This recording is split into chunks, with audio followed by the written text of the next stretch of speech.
Ladies and gentlemen, it is Saturday, 12:34 p.m. Eastern Standard Time Zone. The only time zone that matters, except for people who don't live here. It's February 18th, 2023. It is not August. And this is the Game Bites podcast, the greatest gaming podcast on the internet. And as of yesterday, the only official podcast that has approved pineapple juice as an alternative to toothpaste. Alex, my co-host, how are you, sir? My mouth is dissolving from the inside out because I used too much pineapple juice. So today's going to be a little rough. The sponsorship went too far. I tried to do like an 8-hour trial and everything's dissolving. Are you aware that enamel is not real? You just reminded me of someone posting something on like Twitter or something that said, what if your teeth were flaccid until you were hungry and then they became erect? So think of flaccid teeth while you're doing this today. Anyways, we're going to take a quick turn. That's my fault. I shouldn't have brought it there. You shouldn't talk about teeth. I mean, you would think teeth would be safe because they're teeth. No. There's some dangerous teeth out there. Yeah, you know, vampires, werewolves, dogs, and with that, we now have to transition. We're canceled. All right, everyone. Today is a day about Pokemon and more. Alex, you were out at a concert last night, right? Was it a Naruto concert? Mm-hmm. Yeah, it was a symphony of just Naruto music. No. It was a DJ from Finland at the Midway in San Francisco. So I'm here, but part of my body's still there. You know, it's kind of like an out-of-body experience. I don't know which one's which, but I'm here trying to do this. You might want to talk to someone about that. So I hear that the Finnish actually invented Mortal Kombat, right? Finish him? Yeah, that was where it came from. Swedish him didn't really roll off the tongue, so they just went with a different direction. They just went with the fish instead. They're like, you know what? We're going to avoid the Mortal Kombat game, but, you know, what about candy? Yeah. Or some fermented shark that we age for months and years and then trick every tourist into eating. What's that called again? Like Swedish, like Stromadurung or something. I don't know. If a Swedish person offers you some fish jerky, just don't do it. Okay. Well, with that will not make your teeth erect. I don't know. It came back to that. Okay, with that, I'm going to transition again to speaking of eating sharks, Pokemon. So, guys, we have a lot of news to cover. Again, what we do here at the Game Bites podcast, we go through the weekly news, at least the stories we find to be the most interesting or captivating. Talk about what's happening in the game industry space, try to offer perspective from both player of games and game maker, game development as well. And then we wrap up talking about some of the latest games that we are playing. And with that, I think the big thing I wanted to talk about, Alex, as the thumbnail for this YouTube video kind of reveals, is Pokemon Day is coming up in about a week and a half. We'll have an episode between now and then. Before that Pokemon Day happens, but I wanted to spend some time talking about some news around that and just kind of you and I making some predictions about because we all know that whenever I make a prediction that's right, you have to play Fortnite, and when I make a prediction that's wrong, I ended up eating garlic. So I think with that, Alex, have you had a chance to look over any of this news here? You want me to kick it off, or where do you stand? I don't want my predictions to be biased, but I do want to see you eat an entire head of radicchio. I don't know what that is. That's that very bitter lettuce cousin, like purple. You see it in salads and stuff. It's like a purple and white. Yeah. It's called radicchio. Yeah, it's bitter. It's nasty, but that's what I want you to eat. That doesn't bother me. I would do that. So I guess starting off, Pokemon Day coming February 27th. Historically, every year there's some type of announcement. We've already gotten the campaign. There's a new campaign that's coming out on the Pokemon website. It's like Play Together.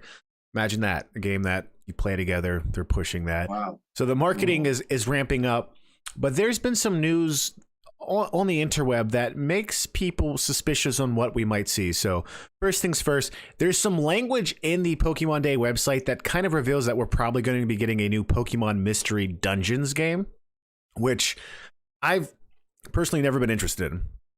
But I think the most recent release was actually like a remaster or remake. The Wii U one, yeah. Yeah. So, and I like the art style of it, but no, I haven't got into it because there's avid fans of those games and stuff, and they'll be like, well, yeah, if you don't like this type of grinding, or if you don't like this type of a dungeon game, blah, blah, blah, then you won't like this game. And it was just those type of things that drove me away. But then there's other things that they'd mention. They're like, oh, if you like this and you like this and you like this, then yeah, you'll love the grind and you'll love this game. And that seems like it has everything there for a gameplay loop, but and that's the thing that captivated me. It's like it's a dungeon crawler, and I love a good dungeon crawler game that has a grind to it. The thing that surprises me is that it's still core Pokemon gameplay, to where you start off with a Pokemon and you have to keep going and going until you faint. As a Pokemon. Well, we all do. In my dreams, but that was last night, and that was a weird one. Anyways, so I don't know if there's a demo, I'll try it, but it's definitely a side genre of the franchise that I've never got into. If they did like an action RPG where you're like Pikachu going through like Diablo 3 style, getting loot, you know, that's like, oh yeah, I guess I was thinking of, as soon as you said that, I thought of Pokemon Unite. You know, that's like a MOBA, but that's like the closest to like that's what it is though. Have you played Unite? No. Man, it's actually a lot of it's actually a lot of fun. The borderline predatory monetization value that was like assessed as soon as that game was released. A lot of people were posting stuff like, guys, this is extremely the curve that you for this monetization is dangerous and stuff. I just saw a whole bunch of that. And I'm like, well, I'm not going to give them a chance then if that was their angle for that game. I don't know how it's been since then. You know, like some games over time, they're like, screw it, no more microtransactions. We just want you to play. You saw right through our plan. So I don't know how Unite's been since then, but I just remember when it dropped, that was the hoopla around it. Which is not what happens in Mystery Dungeons. Yeah, that's just a gameplay reference. I'm sorry, I just got really excited. I thought I misplaced my coffee, and it's been here the entire time. And now there's just the joy inside me. But Unite was fun. I've never played any MOBA. Unite was my first one. I then got into League of Legends for a little bit. A person in the chat here, Helen Pauls, he was an esports coach, still has a strong connection to esports coaching in college. And he told me that I shouldn't do it. And if I do it, he will disown me. And I told him, sayonara, I'm playing it. The thing I like about Unite, I mean, I like Warcraft, I like RTS games, and it is very much a clicky kind of action-y RPG type style, but with a very specific format, right? There's 3 paths you have to go down. You have to own those paths. You're going against other players. Unite is very quick. The battles can be like 10 minutes, where League of Legends is, I mean, it's a long time. And you get to a point in a league match where you know you're going to lose, and there's like 30 minutes of gameplay left. And it's just like, why do I want to continue with that? So I've played Unite a bit. I've enjoyed it, but I've never spent money on it. And that is definitely where they try to get you, like, hey, don't you want your Venusaur to have a Hawaiian shirt and glasses? What? It's kind of cute, kinda. But also, no, it's an animal. Almost got me. They almost got me. Yeah. But yeah, so all that aside, Mystery Dungeons, it looks like we're going to be getting a new one on the 27th announced. But this is the big news in chat. This is kind of my prediction area, just based on what a lot of people were saying, something I love to see. So we all know that about a week and a half ago, we got Nintendo Switch Online, Game Boy, and Game Boy Advance games. And people were kind of surprised that with the classic Game Boy, there was no mentioning of red or blue. And there was some back and forth on that, like, well, maybe they don't want to bring a Pokemon game to Nintendo Switch Online. Maybe Game Freak thinks they could resell it. But we already know that we're getting Pokemon Stadium on the Nintendo 64, Nintendo Switch Online. Now, here's the kicker. When they first showed that trailer, and this really excites me, when they first showed that trailer for Pokemon Stadium, there was specific language that said transfer pack not compatible. So basically saying, hey, there's not going to be a way to transfer Pokemon to Pokemon Stadium. Now, as of this past week, the Nintendo YouTube site for Japan released another video about Nintendo Switch Online and calling out their games on Nintendo 64 and so forth. And they showed Pokemon Stadium again. But this time, that disclaimer was removed. Now, this could be a total oversight, right? They could have basically created new footage and just forgot to put that there. But if you think about it in the sense of we didn't know we were going to get Game Boy or Game Boy Advance yet, and those were the only ways you could transfer anything to Pokemon Stadium, well, maybe there's something there. So the suspicion is that potentially on Pokemon Day, we get an announcement that we might be getting red and blue and yellow and gold, silver, and crystal. And go for it. When I think Final Fantasy VII, was that re-released on the Switch, and that's the version that had like the fast forward capabilities and stuff like that? Yep. Or was that just like PlayStation? Oh. Do these? I haven't used these Game Boy and Game Boy emulators or whatever on the Switch. Can you do that to any game? Can you fast forward through these things? Fast forward, I don't believe so, but rewind, yes. Okay. Oh yeah, that's the rewind was the other function. Yeah. Because I mean, Red and Blue, it's a super slow game if you try to go back and play it. And I would hope that they would just like add the option to have like play it like 4 times speed, for example. Yeah. Because otherwise those are quite a slog.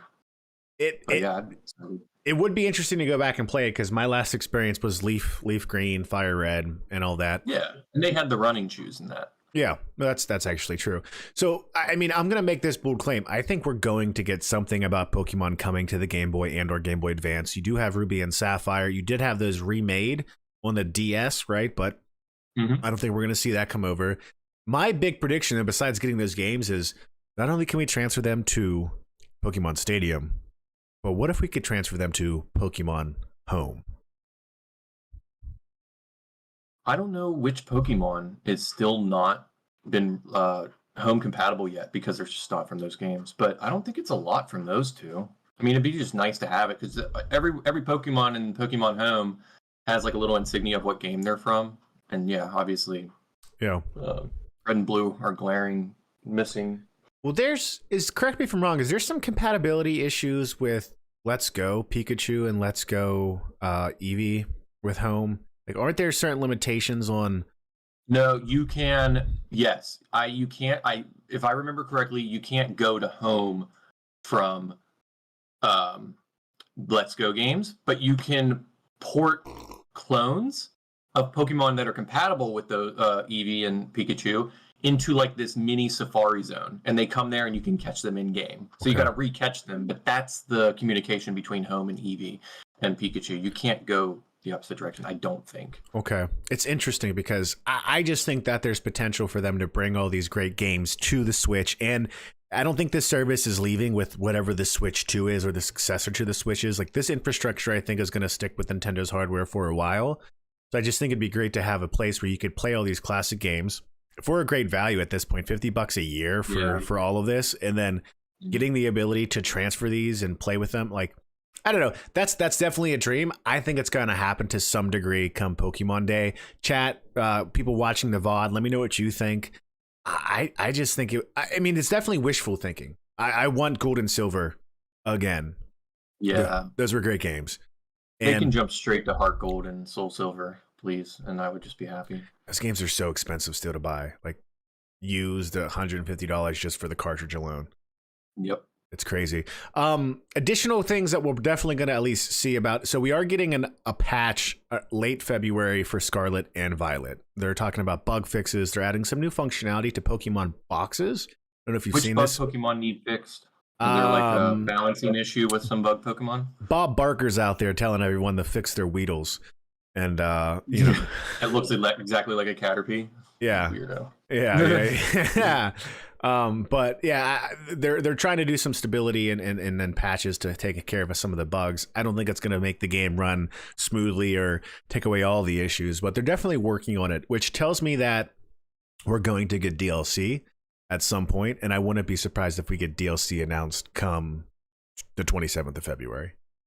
You could assume, yeah, because I would assume they have to. I think Crown Tundra, and what was the first one? Isle of Armor. I think those were released like a couple months apart, like a early fall and winter thing. So yeah, they would have to announce something soon just to build it up for 3 to 4 months, or they can just wait till a direct in June and be like, all right, guys, here it comes, 60 days. Yeah, and yeah, I mean, those were released a couple months apart. They could do that to bolster the second half of the year. They could wait for sure. I just, or they could announce it now and then say it's coming the second half of the year, because they definitely are ramping up production of hardware. Even though we know we're in the last legs of the Switch, they're ramping up productions of hardware because they expect more demand from the the Mario movie, and the Tears of the Kingdom coming out. So I wouldn't be surprised if they do put the DLCs out that second half. But I don't know. Part of me wonders, like, what would make a DLC? What kind of DLC do you want to see in Scarlet and Violet? Like, would you want to go to another island, like go back to Kanto? Or Kanto? I actually want to see. Well, I don't know if we're in spoiler territory, but at the center of the map, I want that to get bigger. You know, because I think a lot of the designs in the like throughout the game, there's like artwork of what they thought the primal Pokemon and the future Pokemon, depending on which game you had. And there's one artwork for like another legendary that looks like I think they called it a disc Pokemon, but it looks like the map in Scarlet and Violet is on top of this disc Pokemon, which makes it seem like the world you're on is the Pokemon. Interesting. But I don't know if I don't want to say it. I don't know if the middle part of that map goes into that, far enough, or if we're going to go down even further. But I think that's just what the DLC is pointing towards. Yeah, I don't know. I don't know what to want from that game. I don't know if they'll do the Isle or anything, because like that for Sword and Shield, that kind of made sense. Like it was like a map of the UK, so like there's islands off to the side. Yeah, it made sense. But this one's Spain or France, right? One of those Mediterranean. Spain. Yeah. So I don't know. Maybe they'll add something about the Moors, or who knows? Little medieval history there. Yeah, I don't know. I do love their depiction of that like culture. Like it is. It took me years to realize that's what Pokemon was doing. But like picking spots on the map of the world. Yeah, and kind of putting that into the culture of the game itself. Like it's subtle, but you start to realize it more and more. Wasn't Black and White was France, right? I'm thinking about it. I remember I remember the city that had like a little Eiffel Tower looking thing, but I can't remember if it was Black and White or X and Y. Might have been X and Y. Because I've recently replayed it, and I've only recently replayed Sun and Moon and X and Y, so I think it's X and Y. Okay. I think Black and White's too soon. Yeah, I don't think we're gonna see that. Yeah. What do you do for DLC? So I'm just excited about having a reason to come back to the game. The thing to me is I played that game a ton over Thanksgiving break, beat it, and then I moved on to some other things. And I know that they've been maintaining interest around, all the different, not raids, but like all the different Pokemon you can get on a weekly basis, like Charmander, Charizard. They're adding these events every week or every month that create interest. To me, I still need to go back and just play the game again to get involved in a lot of those. But I don't know. I always loved what Gold and Silver did. Whenever you beat Gold and Silver, you could then go through and challenge all of the other gym leaders from Red and Blue. I don't have any expectations. I'm pleased with the game.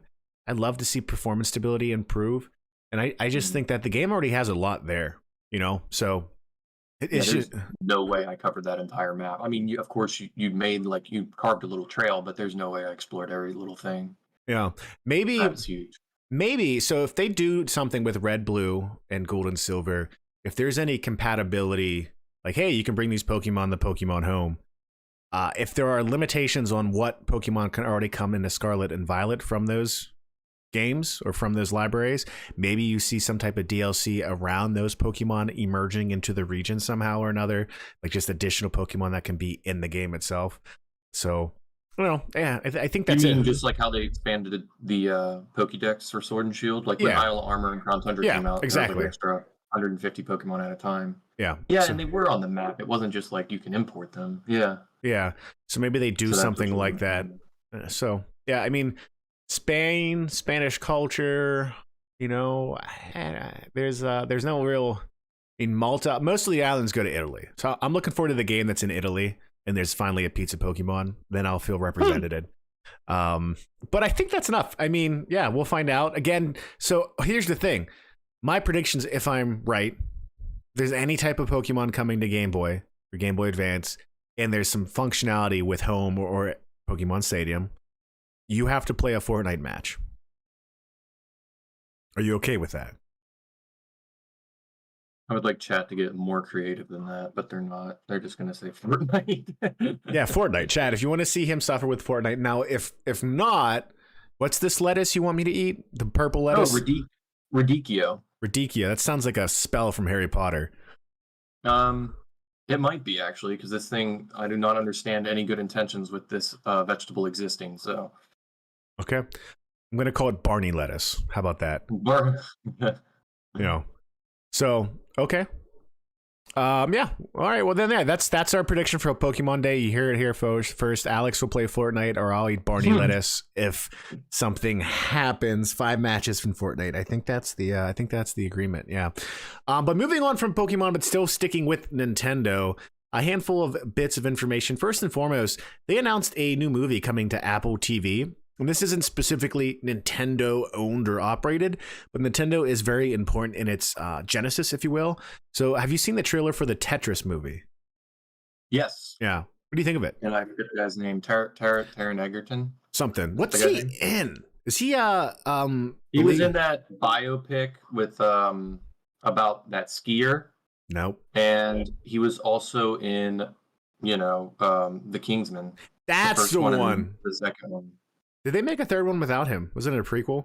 It was a prequel, World War One. Yeah. Those movies were great. Yeah. One of the best uses of country roads ever in a film. Yeah. But yeah, that's him. Yeah. It looks good. Were you familiar with the story of Tetris at all before? No, I did not know there was that much history with that. Because just like when was it Pac-Man? No, not a Pac-Man movie. Oh, it was Pixels. I don't know. Any kind of there's a video game adaptation.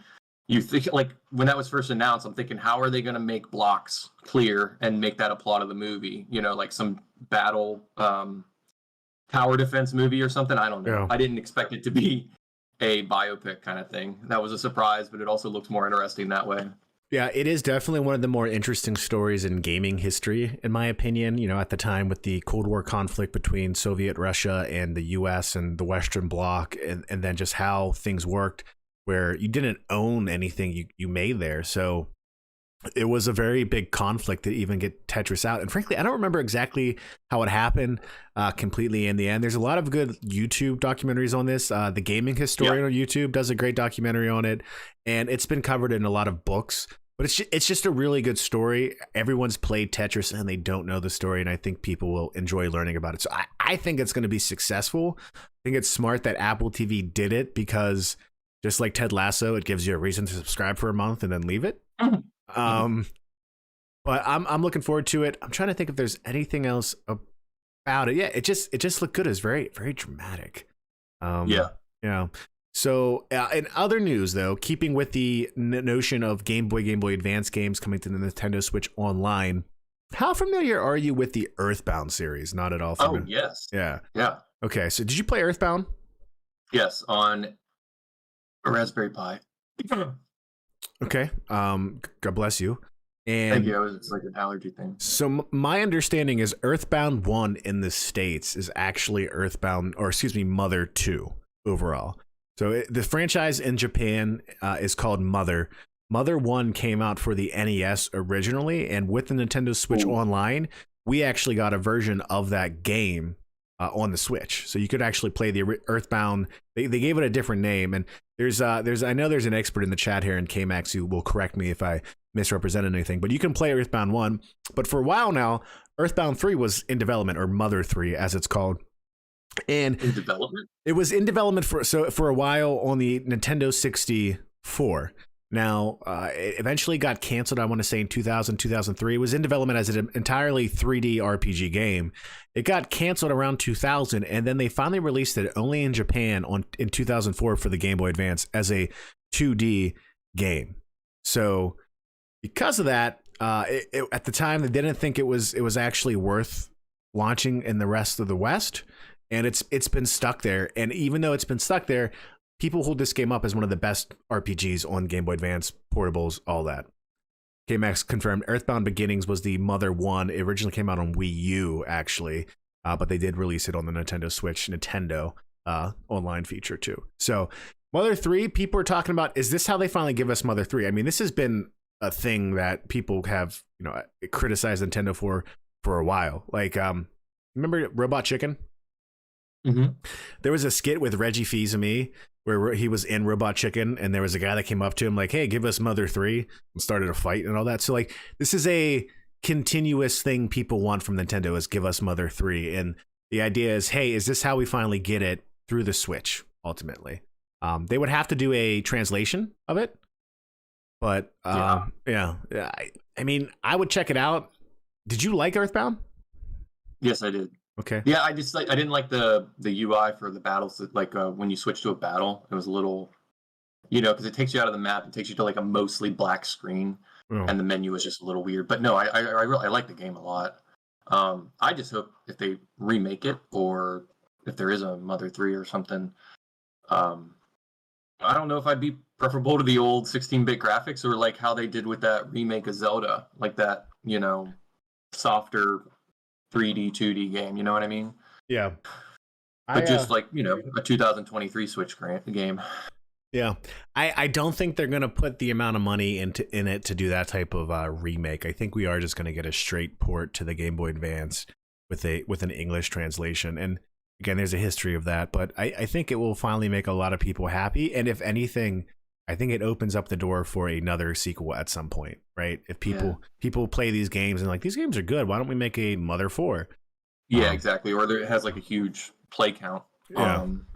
But it's kind of weird because I don't know. The only people that are going to play that game are the ones that like know it completely. I don't know how many like there's going to be new people onboarding that they're going to be like, oh, we should make another one of these.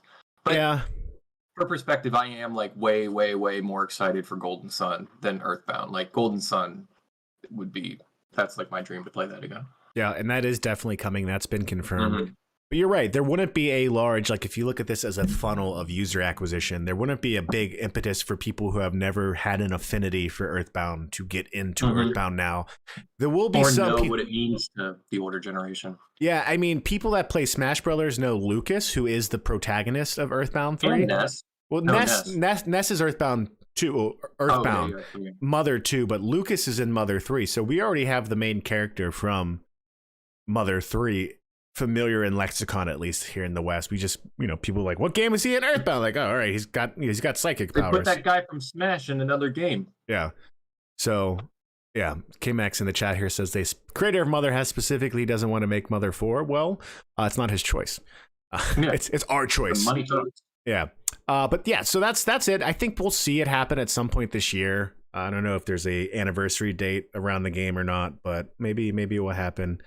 But speaking in the continued lexicon of remakes, re-releases, remasters, Metroid Prime Remaster has stayed pretty fresh in the news, mostly because people are ultimately saying, hey, this isn't just a remaster, this is a remake. This is a complete, they have the core game from the Wii version as the base foundation for code, but they have completely remade a lot of what you see here. This isn't just an HD upgrade. This is again, I said this last episode, but a love letter. Now, the people behind it, Retro Studios, original maker of Metroid games, and there's been this narrative that says Metroid Prime 4 has been in development since the Switch has been out, and it was originally owned by Bandai Namco. Now, at some point in the first 2 years that we knew Prime 4 was coming, Nintendo said, hey, we're stopping and we're restarting with Retro Studios, the original makers of Prime. Now, people think the reason why this happened is because Nintendo saw the progress they were doing on this remake of Metroid Prime Remastered, the first one. And they said, wow, they're great. We should let them do it. Look what Bandai's doing it. They're kind of struggling. We should give it to the people that know this franchise in this format. And so eventually 4 went from Bandai Namco to Retro.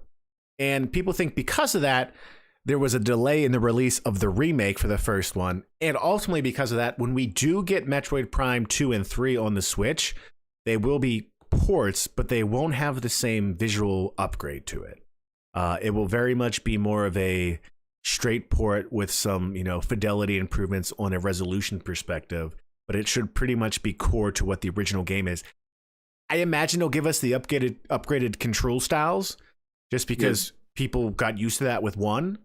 But the idea here is that we still are going to get Metroid Prime 2 and 3. They will still be remastered in some way, but they aren't going to be as beautifully done as the first one is, because Retro Studios is now heavily involved with the development of Metroid Prime 4. So what are your thoughts on it? I think that makes sense to me in terms of what we can expect.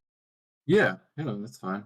That'll make me play all of those games. I haven't played the remake of Prime or anything, just the old version.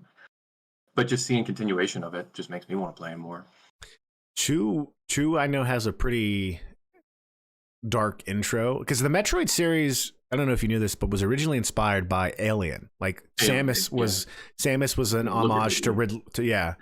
And I mean, Ridley's the name of a enemy in the game, right? So they say Metroid Prime 2 the intro does a good job at really bringing in that classic Alien horror vibe, and 3 also is a little darker. But yeah, I think either way these games come out, they're going to do great to boost people's excitement for 4. So I say all that to say Metroid Dread, I beat it. I love it. We'll talk more about that later. But yeah. Last but not least, the Zelda OLED system that's been rumored for a while.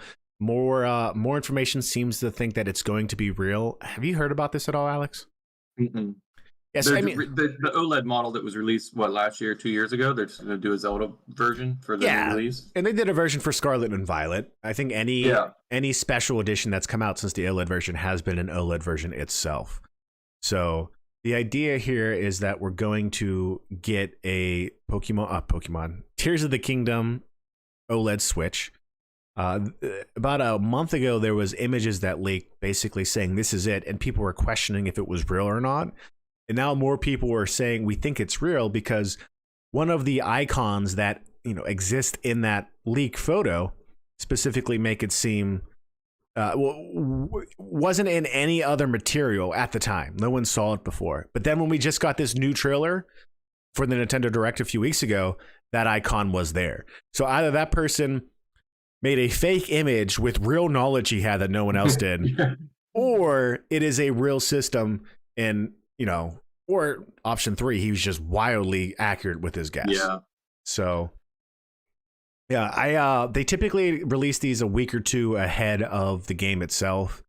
And there was actually some, Reddit post about the console. News about the system, or up for pre-orders ahead of it? Which one are you referring to? The console. So pre-orders come out before that, but talking about pre-orders, one of the bits of information that's come out this week is that supposedly there's some new SKUs in GameStop system pointing to a new Switch around that time.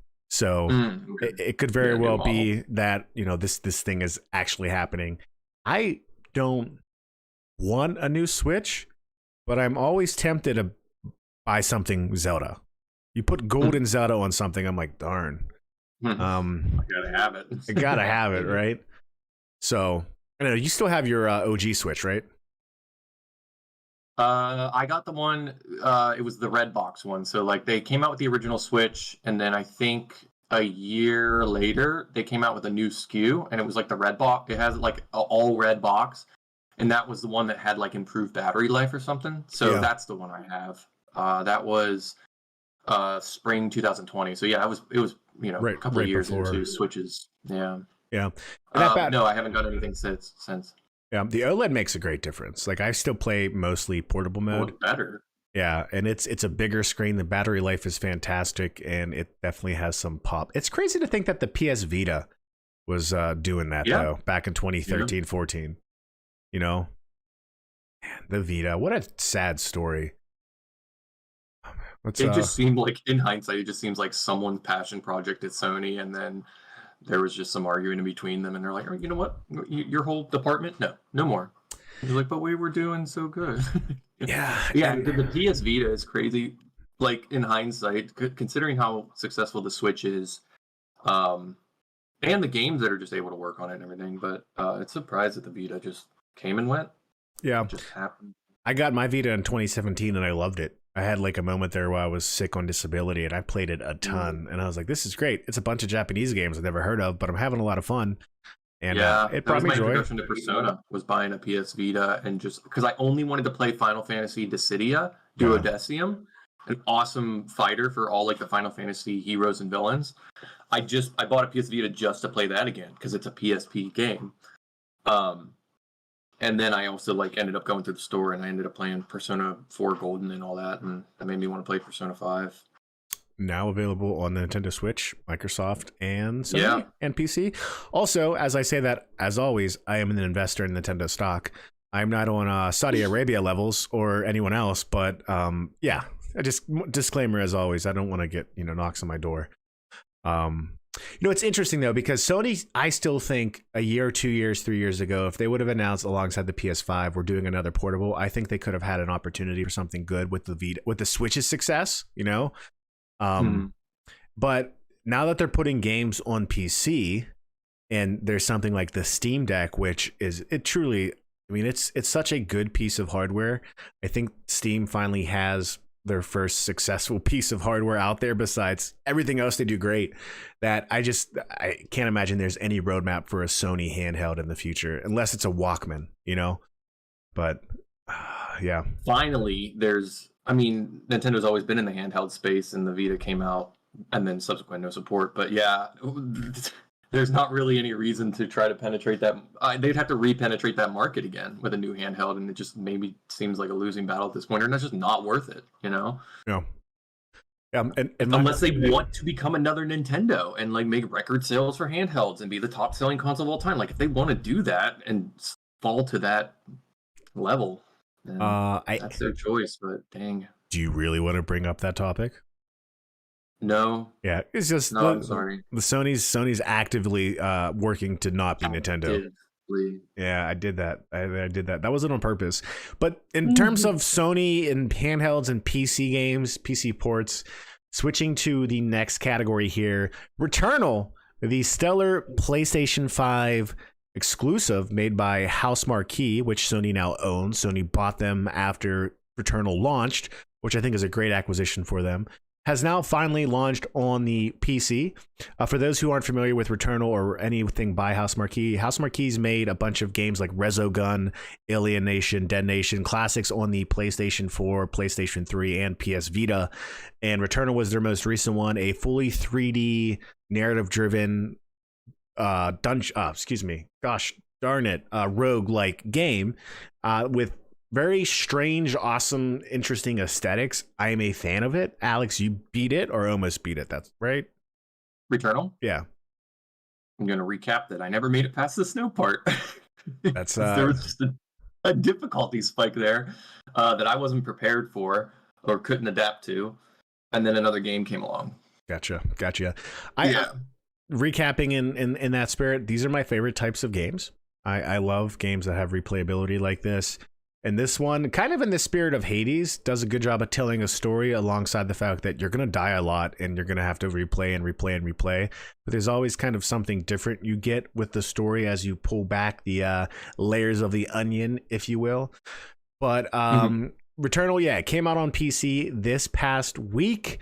It's got good reviews on the PC port. Sony's done a good job with that. There are some enhancements such as like widescreen play. It's a demanding port in of itself. If you want to play on max modes, you're going to need some of the latest hardware. And again, the Metacritics for the PC version have reviewed well. From a streaming perspective, Returnal, are we looking at the requirements? No. I'm just hearing that a PC port is working okay is just good news because it's just never. Sony's done a good job at PC ports from what I know. They wait to get them out there, but when they do, they've worked pretty well. Like the Spider-Man ports have been like, wow, these are beautiful ports. But Returnal, from just an interest perspective, I was curious about streaming it, and I've been playing it on the PlayStation. I would look at the category on Twitch, and there'd be anywhere from 20 to maybe 100 people.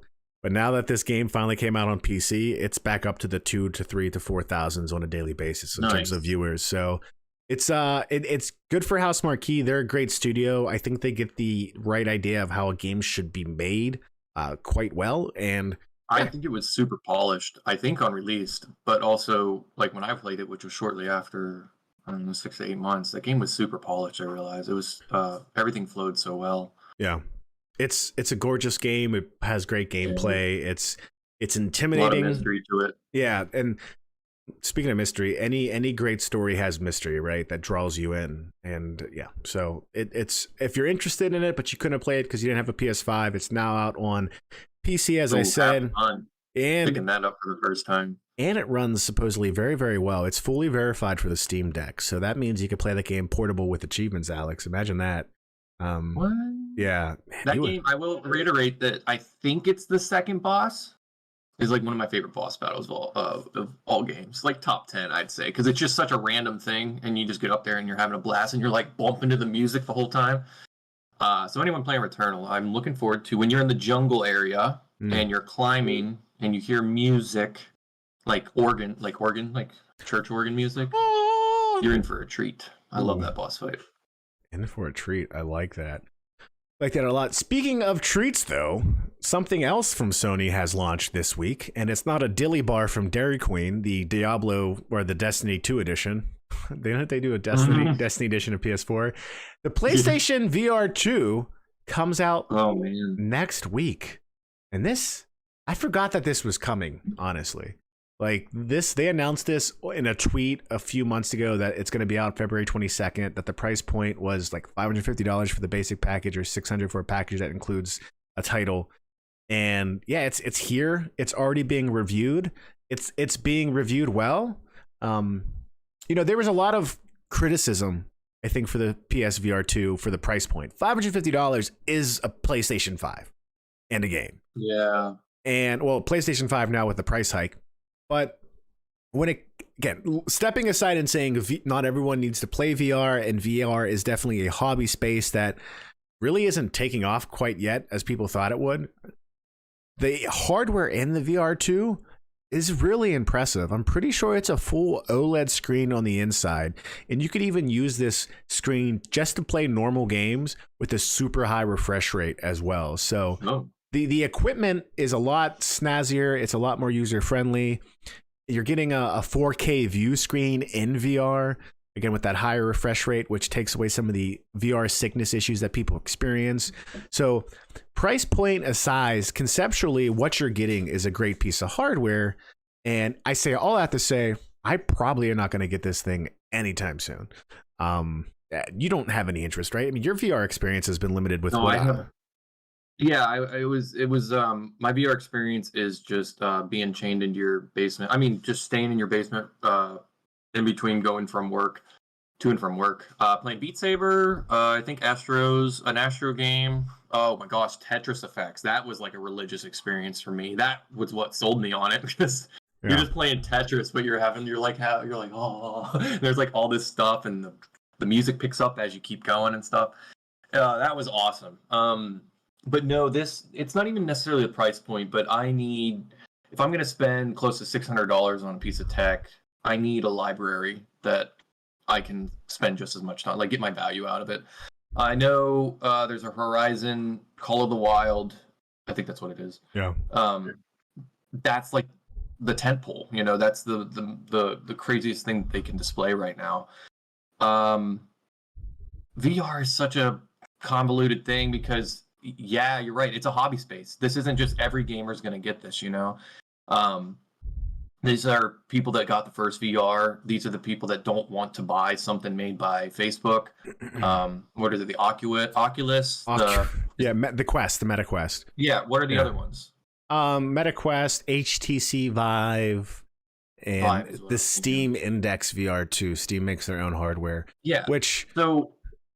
This is probably going to be the most advanced VR out right now. I think it's going to be better than those other ones, especially with what they're doing with the mapping and everything and the controls.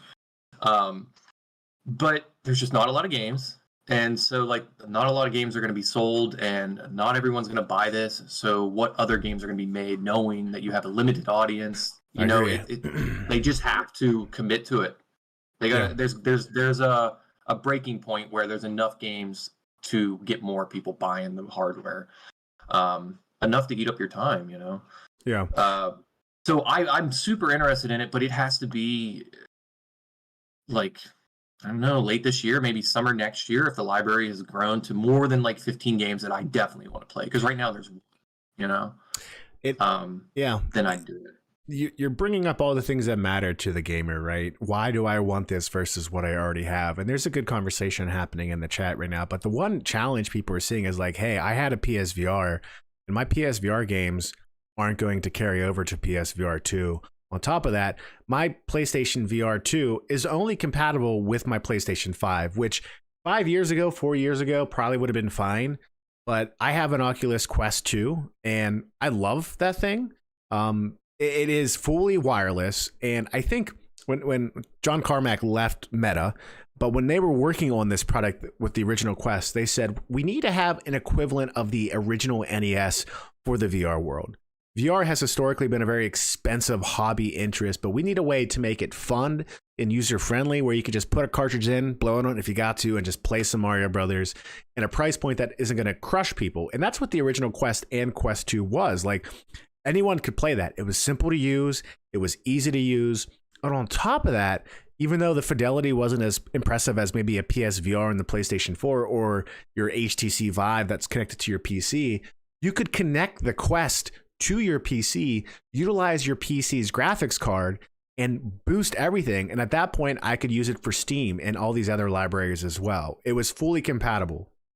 And I think for people that are into VR, they are going to stick with that approach versus the people like you said who are like, I don't have VR already, and I love PlayStation 5. I love my PlayStation ecosystem. I am going to get a PlayStation VR too, but I don't think it's going to be as revolutionary for what they, for what some of these other pieces of hardware are doing. Like, if you want VR, my recommendation still is get a Quest. It's going to be the best value for the price you get. You can play all the games except this Horizon Call of the Wild. And even that game itself doesn't pull me in. Like, there are a lot of really cool indie games out there, like Pistol Whip, which is like John Wick towards music. It's pretty awesome. All of the Mountain. I wanted to make sure. I was like, I knew it wasn't. Yeah, because Frozen Wilds, but it's Horizon Call of the Mountain. I messed that up first. Sorry. No, you're good. And it's just, yeah, like if someone's already interested in VR, they're probably doing it on a piece of hardware that is usable across many platforms, where you're not just limited to one storefront. And I think that's the challenge. Now, the PSVR 2 might get some good market share in the long run as it goes down in price. But at the very least, I don't think I would say it's overpriced. Like, I think it's priced fine for what it is.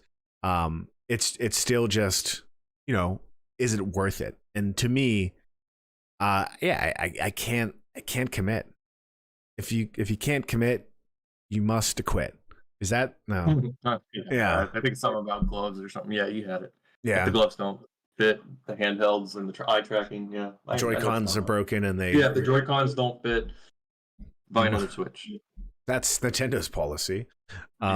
Yeah. So, I mean, we'll see. Maybe Nintendo does. I mean, maybe PlayStation does some really cool hardware or software for it that get people interested. But there's really not a lot there for people to want to do it, unless again they've never really had VR. So. But yeah, I think in positive news though for PlayStation, there has been some new updates to the PlayStation Plus Essentials and Premium games, which have a lot of people excited. I will say this: I think it's so cool that when a PS Classic game comes to the service, that you're also getting achievements with most of those games. Did you know that? You talking about older games? Yeah. So when they bring a lot of the older, yeah. So a game that was on the PlayStation, they'll bring it to the PS4, PS5, and boom. Now you have achievements in it. So I wanted to go through the list of PlayStation Plus extra tier games and classic games as well. Let me go ahead and pull the list up. So this is for PS Plus extra tier, which Sony, please, your naming convention. It's so confusing to me. I'm not sure if this isn't. Yeah, when you wrote that on there, I was like, I don't know what that is, but I know it's a catalog on the system that I can just see. Yeah, I didn't even know there's these tiers. Yeah, there's all kinds of tiers. So the extra tier, which I think is the middle tier, so premium subscribers have access to this. You can now get the Quarry, which was it was a PS4, PS5 game. You can get both versions. It's like a horror type game. Outriders, which great game, PS4 and PS5 version. Did you play the DLC for Outriders? Yep. Okay. It was like I played it a lot. I had like another 40 hours into that game in like a month because I played that with another friend back from Pennsylvania. That was like the primary thing that we just got on and played together and talked. Yeah, that's a great game. And I'm mad that isn't me you're talking about, but that's my fault. Scarlet Nexus, which was another game we wanted to play together, that's coming to it, PS4 and PS5 versions. Borderlands 3, We play that game too. Great game. Tekken 7, good game. Ace Combat 7, Skies Unknown. Ace Combat 7 is really cool. Did you ever play that one? Mm-mm. You might like it. You might like it. Earth Defense Force 5. Go ahead. I was gonna say, is it modern or is it? Yeah. It's modern. You're Top Gun type of situation. Earth Defense Force 5, which the EDF series is beloved by a group of people, and I've never played it, but I know people like it. It's by a group of people. That's as general as I can get. One person. No, I think there's definitely more fans of that. I know some people that like the series a lot, but yeah. And then last here, there's actually a handful of games by Square Enix's Tokyo RPG Factory, which they started back in, I want to say, 2014, which was an attempt by the company to say, let's get back to making original games that are still very much inspired by the style of RPGs we made back in the day. So the original Final Fantasies and all that. And you have Ononaki, Lost Sphere, and I Am Setsuna, which I think that last one is the most popular one Tokyo RPG has done. Lost Sphere, I played the demo and I was just like, I don't even know what this is. I am okay. And then the last game that's coming to the extra tier is called The Forgotten City, which my understanding is a mystery adventure type game based in ancient Rome. And you kind of, there's like time loops and you have to discover what's happening or what's going to happen. People liked it. Who's that guy that's on with Dan Reichert? Mike, the Boston kid. I don't know. Dan Reichert's Fire Escape podcast. Yeah, then I wouldn't know. Sorry. Yeah. They talked about it there. That's the one time I heard about it. I think it was on Game Pass, but now that's on. So yeah, another game that was on Game Pass that it's now on the PS Plus package. So that's the extra. Now, if you're a premium subscriber, so I think if you give them all of the monies, you're getting 3 PS1 classics, which to me, 2 of these I know are fan favorites, and the last one probably is too, but not to me. So again, supposedly these would be coming with achievements, but the first one, The Legend of Dragoon. Did you play this game back in the day? Yeah. Okay. So yeah, Legend of Dragoon, Wild Arms 2, which RPG. Did you ever play Wild Arms? You might like it. You might like it. It's weird. Every time you shake your hand, it seems like my monitor's shaking with it. Your head, yeah. I'm like, I'm like confused. You got Rumble on your You got Rumble capabilities. HD Rumble. Wild Arms. And then the other one is Harvest Moon: Back to Nature. So I don't know if that Harvest Moon was popular or not, but I know a lot of them are. Harvest Moon owed a great deal to. We don't get a lot of those games without them. But yeah, I mean, I would go back and play those, especially if they have achievements, because I have a problem. And then I do too. The last game, Wild Arms 2. I'm gonna play that. Yeah. Oh man, they even have Wild Arms 5, or is that? I think you would like these games for sure. Mm-hmm. And then these are all available. Looks like it could be cut right out of Final Fantasy. Very much inspired by that. I think they're all coming February 21st. So these will be available in a few days. And then the last game they're releasing, which originally was a PS2 game, but they're releasing the PS4 version of Destroy All Humans. So, yeah. Generic middle-aged white guy playing games in the chat does call out how Harvest Moon had a schism with its creator. There is this thing that happened where the original property, like the licensor and distributor for the franchise in the West, essentially lost the ability to distribute those games. So they started their own company and they kept the rights to Harvest Moon, or they lost it. But now there's like Story of Seasons. So there's 2 franchises that are very similar and they're fighting each other. There's a lot of blood. I'm not going to accurately represent it, but yeah, I mean, that's exciting news for Sony. I think people were pleasantly surprised to see Legend of Dragoon coming back. So let me know what you guys think in the chat or in the comments. Are you going to play these games? Which one are you most excited for? And what game do you still want to see come in the PlayStation 1 Classic library? Yeah, I feel like I get my money out of that system. Oh, the one thing I didn't mention too, this is a big one, but Horizon Zero Dawn Forbidden West, that's coming. Yeah, I was wondering when you were going to mention that. I was like, is it just saw that in there?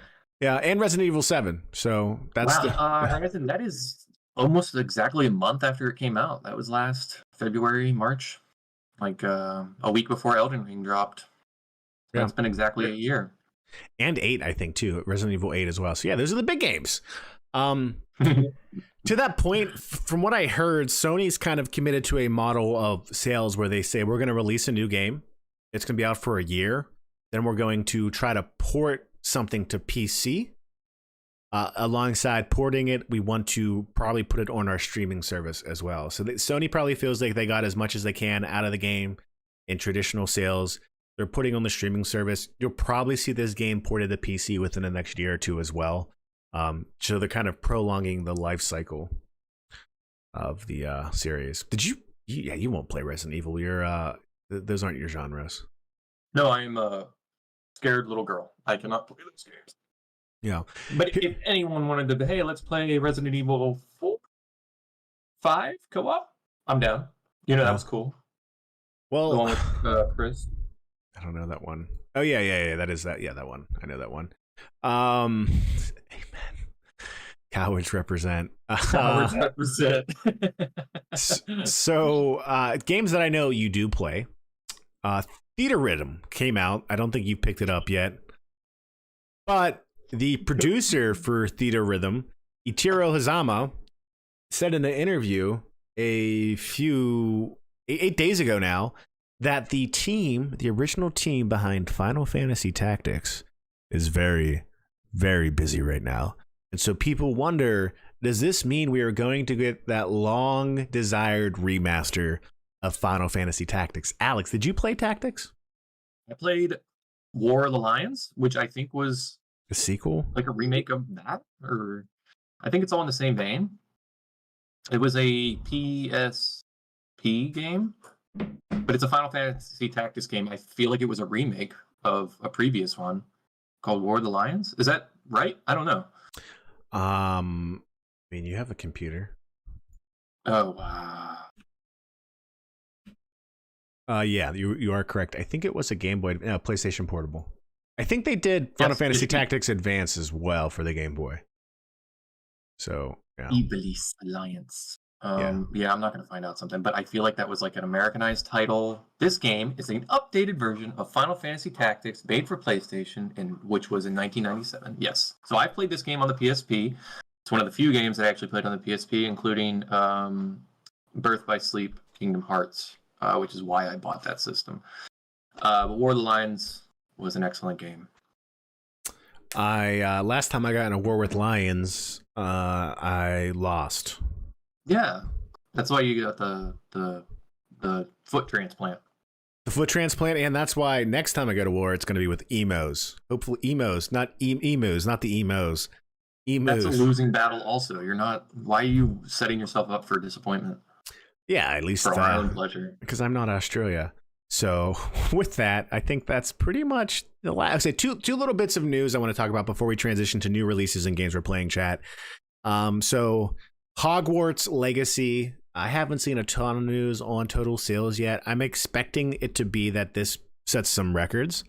But the one thing I did want to say out of this is from xfire.com, but I've seen this reported on a handful of outlets that Hogwarts Legacy has dwarfed Elden Ring in terms of digital sales within their first week by 55%, so almost doubling the entire. Not at all surprising. Yeah. Right? I mean, yeah, it's not at all surprising. It continues to review well. If anything, this guy made the comment that the analyst quoted in this article, and I think he was quoted in a handful of other articles, but basically, like, gamers at this point in time is that death? Yeah, that is a Grim Reaper. I don't know how much longer I have. Well, tell Mike. He said he's taking his time. That's good. Anyways, but yeah, so the guy said that this shows that people were kind of gravitating towards big brand IPs, which is kind of always the case. I don't think we're going to see a resurgence in shovelware games for movie releases at any time soon, but Hogwarts Legacy, again, reviews well. I've yet to really play it. I've only watched my wife play it, and yeah. Has she beat it? No, No. Have you talked to her since she started playing it? Like, is she just glued to the TV and keeps you out and hisses at you anytime you approach her from the left? That happened before the game. Yeah, I know. I just didn't know if it's still happening. Oh, it was the right too. I don't know why the right side. It was a mirror image. You guys, it was like the webcam. I didn't know. Okay. This week's been busy for us. She just had her lock-in at her school, so they have this all-night event where they get ready for production and competition. And there's a bunch of kids and students there, and they're doing practice and rehearsals. It's an annual thing. So she was up 24 hours yesterday in general. So we have a long weekend this weekend though, and I'm gonna force her to play Hogwarts Legacy. I'm gonna incentivize her with Oreos and peanut butter. But it will be her choice. So it's set all kinds of records already. I think it's going to set some records in terms of an IP of this nature, but yeah, we'll see. But speaking of digital sales that are huge and large amounts of player bases, in the last few weeks we've talked about how there's been a handful of free-to-play games as a services that are just closing down. Rumbleverse closed down, Knockout City closed down. And just for some context, this trend kind of started big time because of Fortnite. Like, Fortnite was wildly successful in 2017, and then Rocket League took that same approach whenever Epic bought them, and a lot of games took that same approach where we're going to do a battle pass, it will be free to play, but we need your constant attention. So a lot of games started to do this, and at the end of the day, you're realizing that games of a service could only be for so many people. Like Destiny 2 is an example of a game that I think still works in this type of environment, but you're just seeing a lot of these games closing down and failing.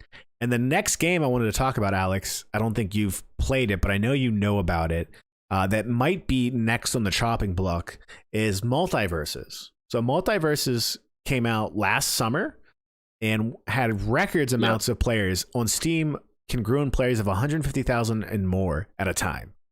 Right, on a daily basis, and now 1,000 or less. Ooh.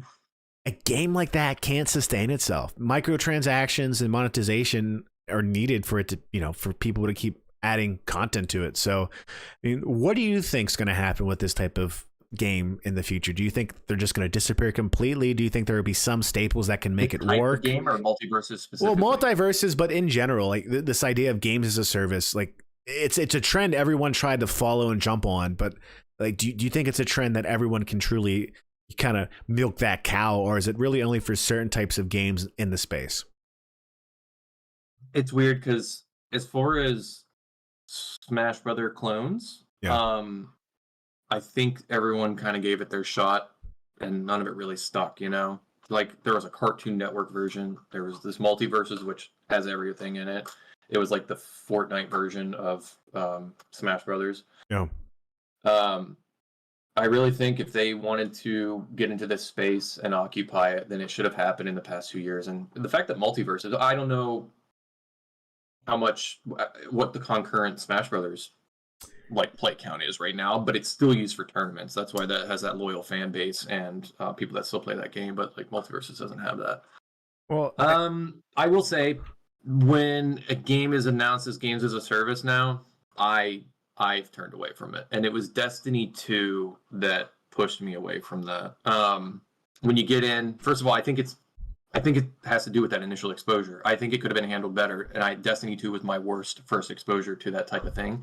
Because you get in there, everyone knows Destiny 2 has such convoluted, like, you get into the game and you get your character, and then there's just like a billion paths because I came into it 2 years after release and everything, and there's no sense of direction. There's no help. There's no guide or anything. You don't even know what's worth doing and what's obsolete at this point. Yeah. But when a new season started, it's like, here's what you have to do. Come in. You have to play this game every single day to get your dailies, to like maximize your progression. That's if you want to. You don't have to. Yeah. But for me, a completionist, like, that time sink was just not worth I couldn't do it. And it would bother me if I wasn't getting that progression. And so like that games of a service is a good driving factor if you have one game, or like I said, having that kind of stuff available when we were younger would have been awesome. One game for the whole summer, especially with that kind of progression. It would have been great, but nowadays I can't do it, and it bothers me if I'm not making that progression. So I just had to pull myself away from it.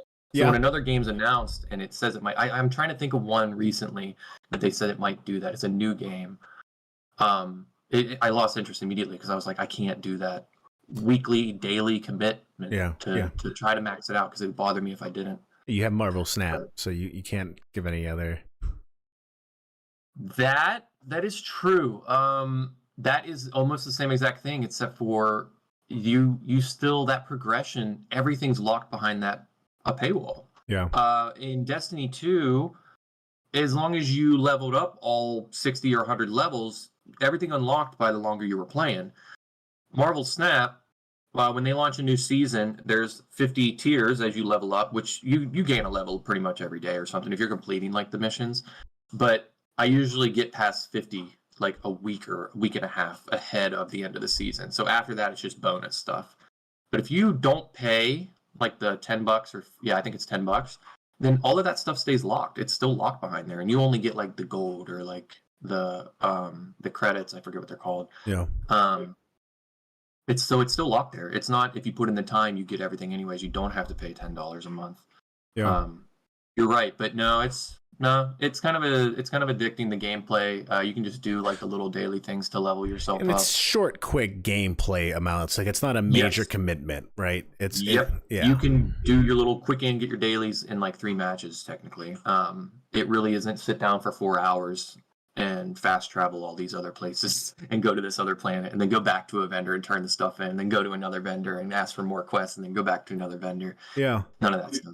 In some sense, it has some of the same struggles that MMOs will have, because MMOs have always kind of done this as well, where there's trying to keep you in the environment, right? Like you're already paying for them on a monthly basis, or some games I think do a good idea, like Guild Wars, where you just buy the game once and you get everything. Something you mentioned at the beginning of this conversation is, I don't know how many concurrent players Smash Brothers has, but I think in this context, that's not as important, right? Smash Brothers sold a lot of copies. They got their money back, right? And on top of that, they released content on a pretty consistent basis, and then they charged you for new characters, which I think is a pretty fair transaction, right? You paid like so many dollars to get the next wave of characters, but there was always new additions to the spirit boards. There was always new content to do from that perspective. But you bought the game once and you could enjoy that content, right? It didn't matter if there was a moment where there was a lull. That's kind of expected until something new comes along. And Nintendo can afford to have that lull there until, boom, new content, new event, new activity, get back in that game, play some Smash Bros, right?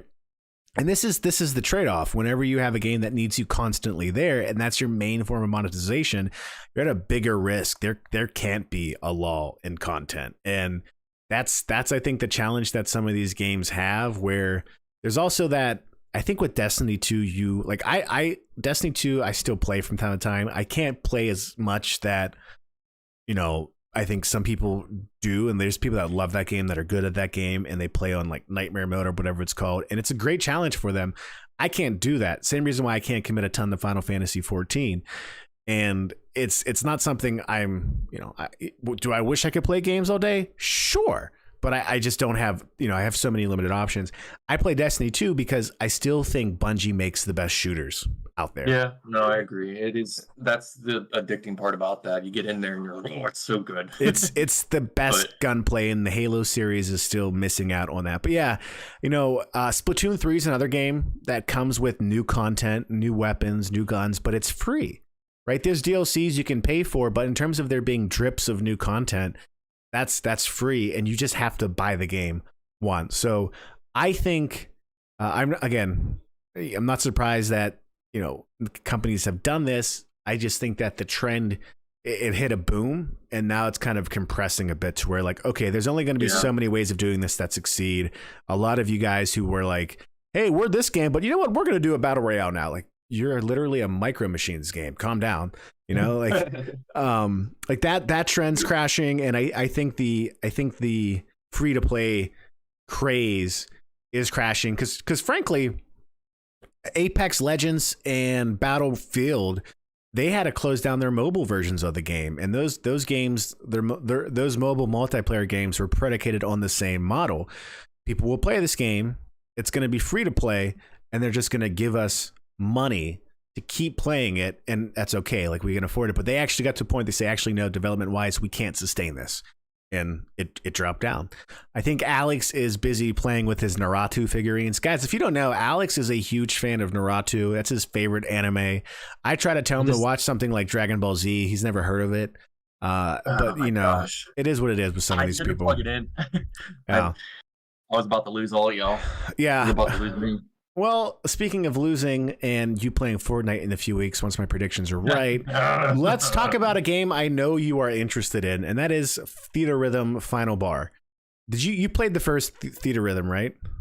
No, I don't know what you're talking about here. You don't know what I thought we talked about. This is the Final Fantasy Square Enix musical rhythm game. Oh, that I've played the Kingdom Hearts version of that, Chain of Melody or whatever. Okay, sure. So there's Kingdom Hearts in this. So this is Final Fantasy music and Kingdom Hearts. Same thing. Anything Square related. They even got Xenogears and all kinds of other Square properties. It's all in there. There's RPG action mechanics. Yeah, I thought you would have been all over this. I thought you were. It just came out. There's a demo on PlayStation and Switch, and it just came out this past week. Holy crap! That's the other reason when I played Final Fantasy Duodecim. Has anyone else in the chat played that game? I don't know if it's Final Fantasy Dissidia, not the Dissidia NT that was released on consoles way later that became like a fighter online only, which is weird. But has anyone actually played like Final Fantasy Dissidia? There's someone behind you raising their hand. Hey, that's death. No, but before you go into the match, you can select all these songs, and you unlocked songs in the game. But I always put on Genova or One Wing Angel. I knew how long to hold down the the shoulder button to get to that song because I just played One Wing Angel every single time. Oh, but no, Final Fantasy games, and that's awesome. No, I'm super interested in this now. No, when you said Theater Rhythm, it just sounded like Paul Rappa or something. Like I didn't know what this was. Don't you be dissing Paw the Rapper. Next year, I'm not. I'm just saying. Someone else mentioned PlayStation All Stars, and that reminded me of him. He was one of those on there. Next, you're going to be going against Jamma Wamma, or whatever that other version was. Yeah. Oh man. I'm super interested in this game. What's the? Does it look like the same as Chain of Melodies or Guitar Hero? It's like a vertical rhythm game, or is this something else? It's something else. Check it out. I think you'll like it. It's reviewing well, and there's a free demo on PlayStation 4. And I think like a lot of popular tracks from 46 different games. So good correction by KMX in the chat. Kingdom Hearts isn't on here, but there's a lot of other Square games that are on here. Yeah. So I think it's there. Someone will find everything. I can't speak. There's a little something for everyone. Thank you. Death might be behind me. I don't know. Oh. Hey. She's listening to you. Anyways, so yeah, I want this game. I know people are playing it. It's reviewing well. I could just download the demo, but I'm at a point where I'm like, I would put a ton of time into this game. I kind of want to wait for it to come out on PC too. I don't know when that will be though as well. So I'm just going to kind of do a wait and see, put that on my watch list, but you should check out the demo on your PlayStation. I think you'll like it. I'm 100% interested. 358 songs before the DLC, and they're going to add a lot of content too. Oh man.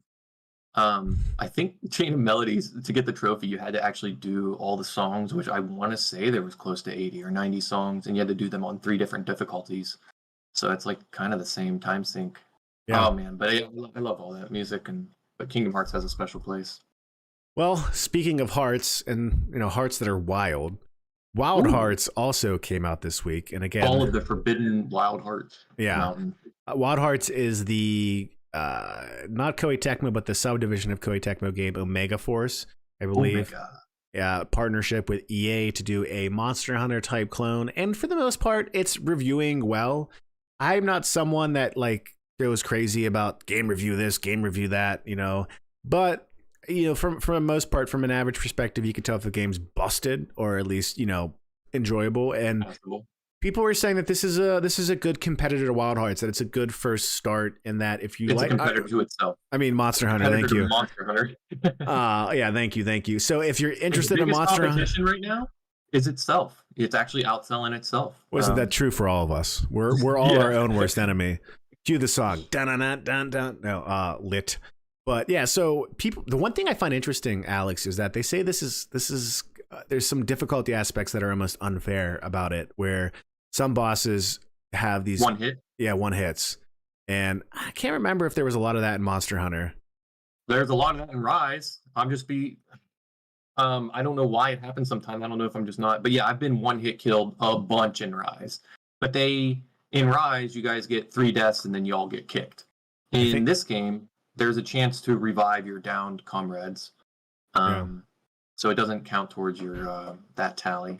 But no, I got one hit killed a lot in Rise. But I think it has to do with not gearing up properly for the star rating of what you're getting into. Yeah. Or literally, you just weren't at full health, and this thing automatically will take 70. It's supposed to get you down there, but if you're already low, then you're gonna die. Yeah, I think it's the Magnamalo. It was like this one where he jumps in the air and just dives straight across the map. That's always one hit killed me. Now, what I think people are referring to here, it doesn't matter if you're geared up or like fully prepped to do this thing. Like you could still get one hit killed. Like there's no balance there. Yeah. That would be different. But no, it definitely happens in Wild. It definitely happens or Rise and World. Yeah, it's been a while for me since I played World, and I'm still at the point in Rise where it's frustrating at times, but I really haven't had a lot of issues. But I love Rise. I think if time permits, where we end up with copies of Wild Hearts, EA, hey, come sponsor the greatest gaming podcast in the world that no one knows about, but everyone should. Patent pending. That is the full tagline now. I just added it on for all our Game Bite nibblers who are big fans of the podcast. They I would definitely cover Wild Hearts if we had the chance. So for Wild Hearts, if anyone's a Monster Hunter fan and was on the fence, from what I learned of it, the PC version is not passable right now. You did mention that. That's where I would play. Works great on the PS5 currently. I did not know there was some fort building in that until I saw the gameplay trailer, the reviews. I did not know you could like build forts for them to run into. I'm like, this is Monster Hunter Fortnite, but now Fortnite doesn't even do that.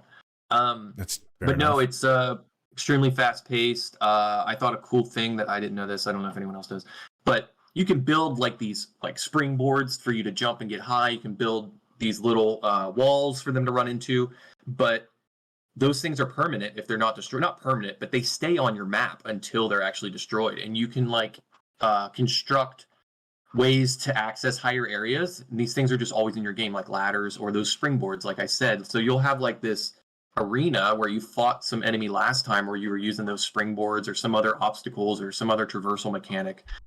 And if they were never destroyed, then they're just going to stay there. Which is like really cool. If you go into someone else's game, you can see like where they have these kind of things built and set up. Those things are in there. Yeah. I thought that was kind of neat.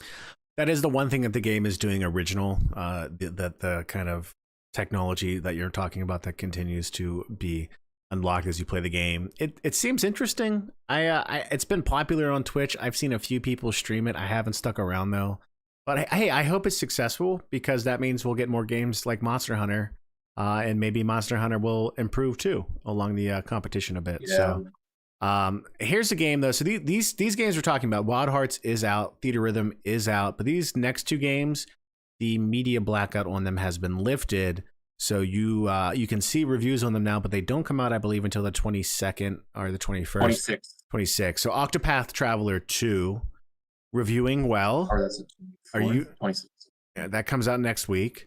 That's been reviewing well. No one can really play it yet. There's been demos, but people say that it's basically taking everything good about the first one and just improving upon it, which to me... And trying to fix what people didn't like about the first one. Like it is a huge step up. That's good because there was actually a lot about that game I didn't like. I was confused by elements of it. I think it's a great game, but it just wasn't the RPG for me. You know what I mean? But I sunk into the music.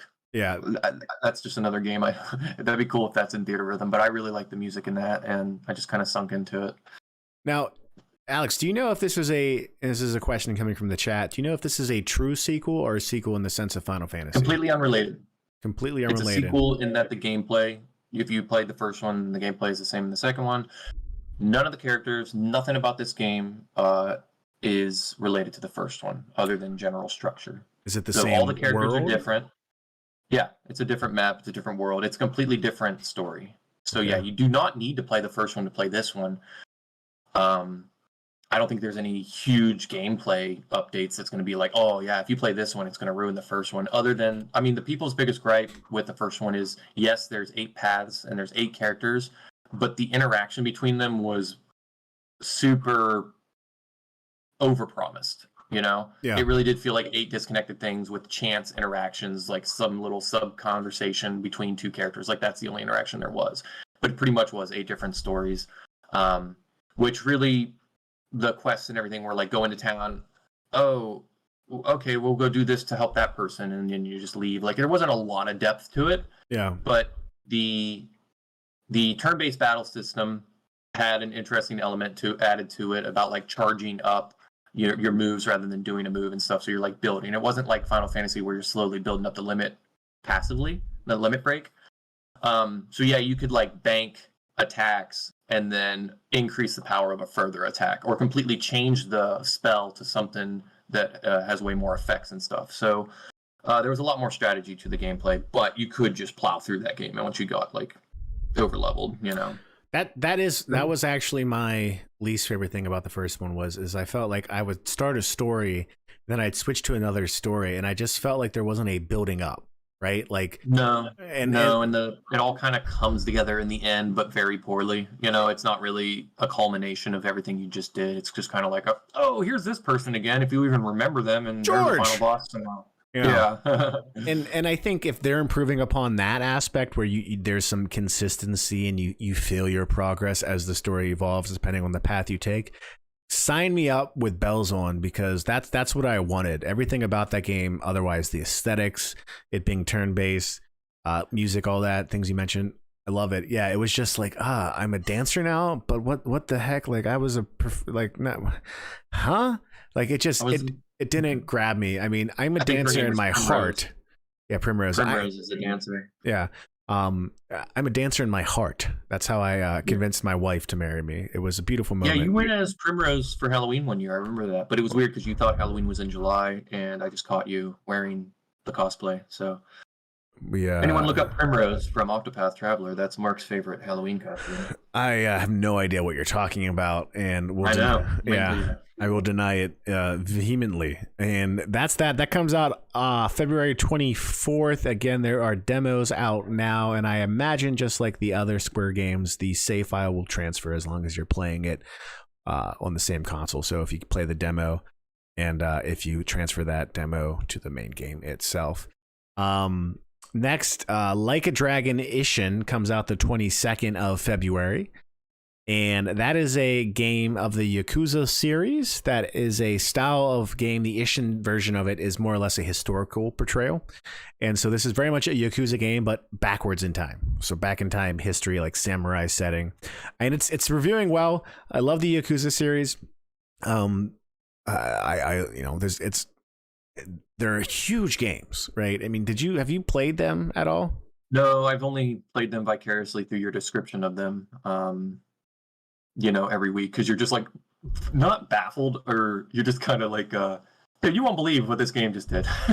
You're like, at some point, I'm in a towel and I'm fighting someone with a banana at a hot dog stand. Like nothing makes sense. That's just the calls I get from you about the Yakuza series. Yeah, and the combat changed, right? Because it was very much a game like that. A lot of things to do, very big RPG aspects to it, but also just a brawler where blocking, different combat styles that you could level up. But the new series since Like a Dragon, which is Yakuza 7, is very much RPG turn-based with a lot of like interesting mechanics involved in it too. And I've seen this. I know what you're talking about. I think this version, so this is Like a Dragon Ishin. I think it's similar to that, but again, just a different time setting. I think a lot of the characters from the first one or from the series itself are represented in ways where like they're homages, similar names, similar imagery and all that stuff.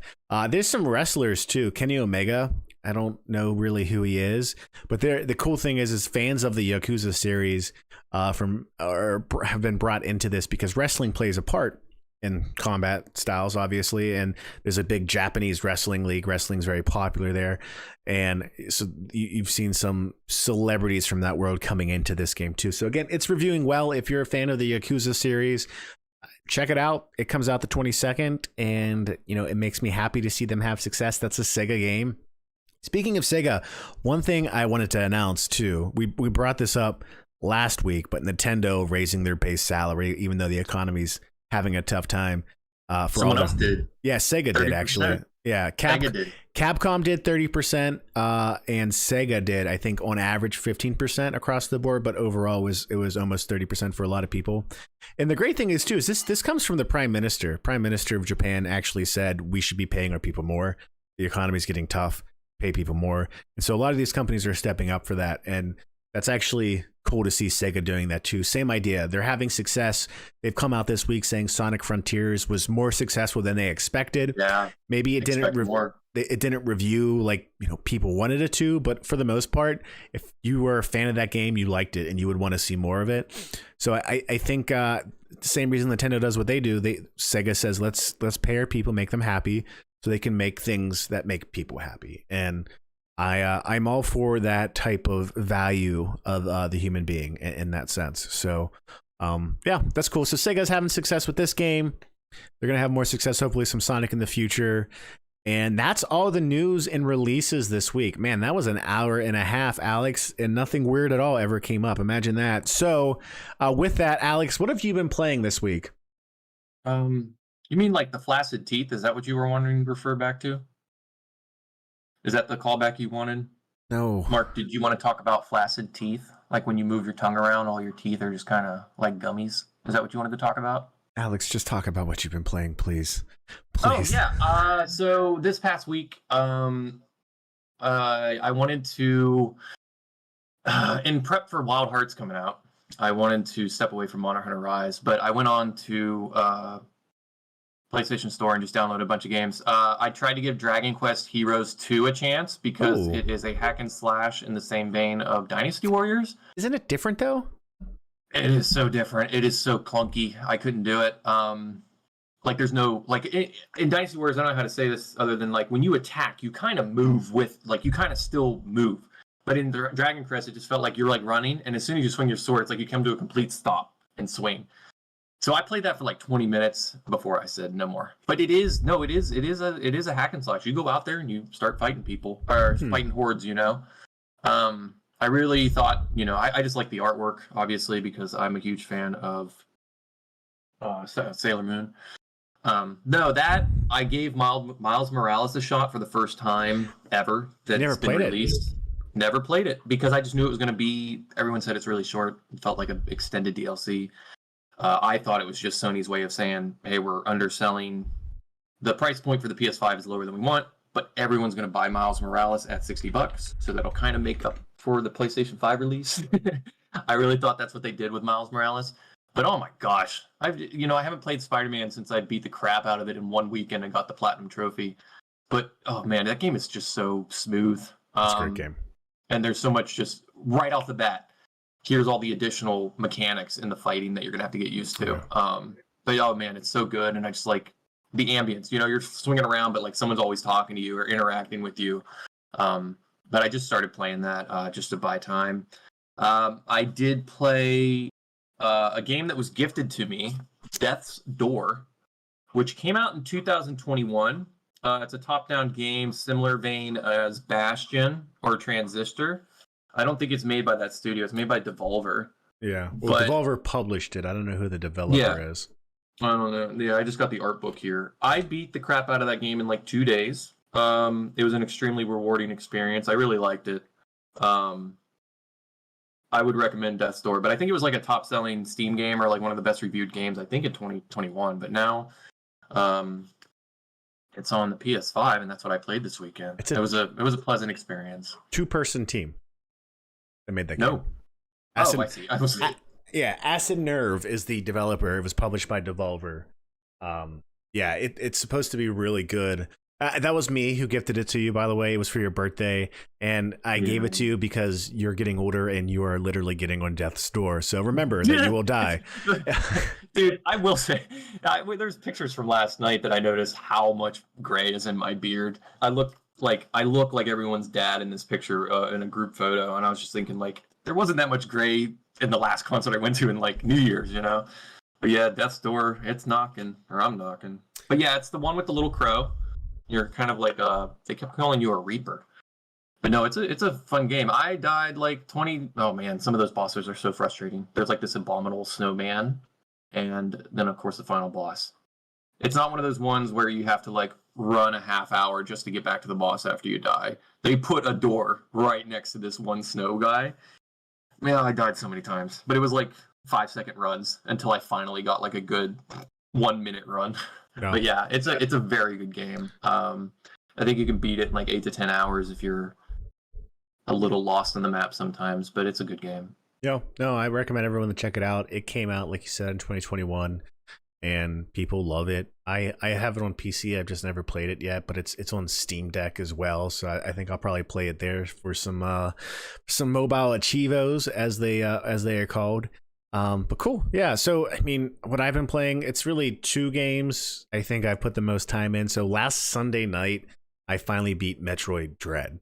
And I started that game when it came out, I think in like 2021, 2022. I think it was 2021 when it came out, October 2021, I want to say.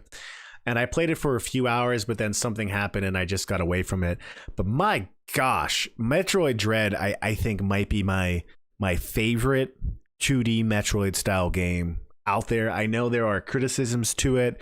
I personally don't think it relies on the parry move as much as Samus Returns does.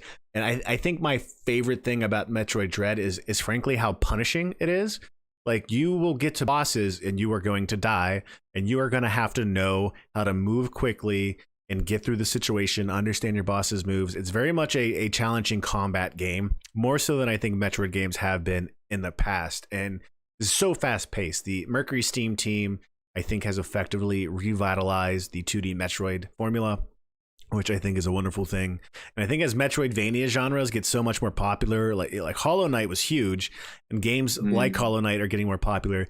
I think if Metroid continues to succeed, the crossover I didn't know I wanted. Yeah, in bringing games like this one to the next system, then yeah, I'm just excited. And there was like, Dread's the right name for this game, because like there is legit moments that I was like afraid playing this game, because there's moments where you can't kill the enemies and you just have to make it through these certain situations and escape.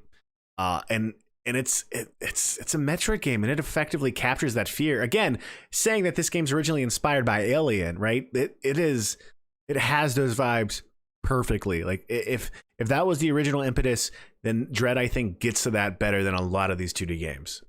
So I'm a huge fan of it. I had a lot of fun. It took me about 9 hours, I think, total. And then by the time I got to the final boss, I think 5 times, I finally beat him. But man, it was just such fun combat. So fast.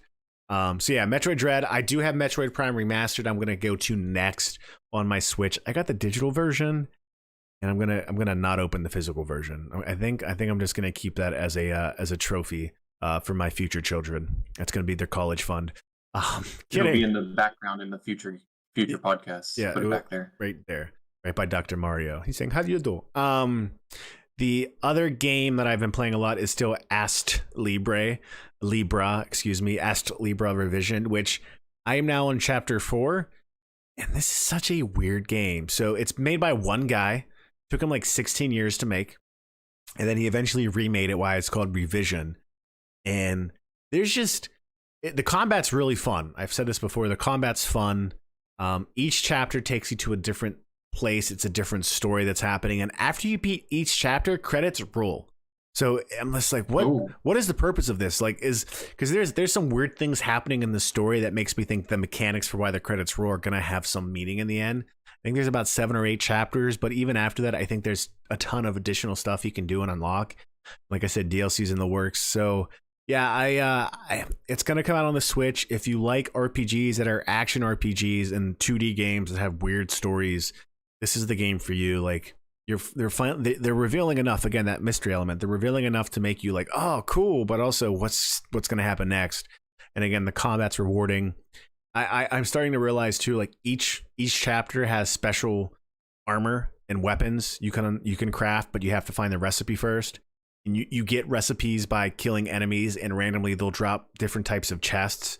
And if you get the really special chests and you have the right keys for them, then you can get the recipes. So I got this awesome sword that is just a beast, and I am plowing through enemies. But yeah, it's we mentioned this last week too, but in the chat here, generic middle-aged white guy playing games has mentioned how there is a demo, and the developer actually tells you on his Steam page, play the demo first. I definitely think give the demo a try if you think you'll like it. I think the story will captivate you.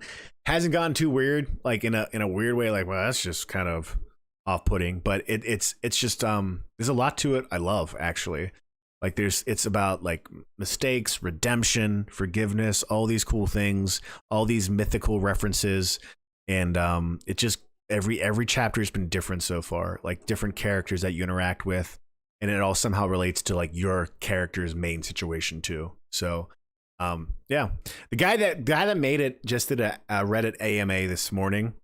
Like I got up and he tweeted about it, and it was like 10 minutes in, and there was like a ton of questions and one guy, and so like there were no responses yet.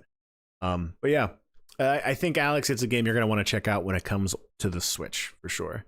Especially if I finish it and I'm still only PC right now, Steam. Yeah, if I finish it and I'm still as strong on it as I am now, then I'm probably gonna just yell at you until you play it. So.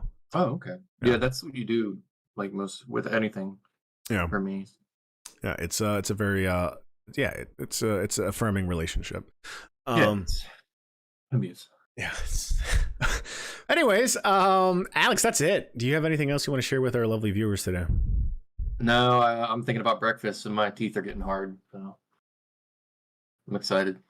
All right. So with that, do you want to get away to one more time? Do you want to sign us off then? Stay warm, stay cool, and stay full, everyone. That is a good weekend. That is the truth. Thank you, everyone, for tuning in. God bless. Thank you for watching Game Bites. We'll be back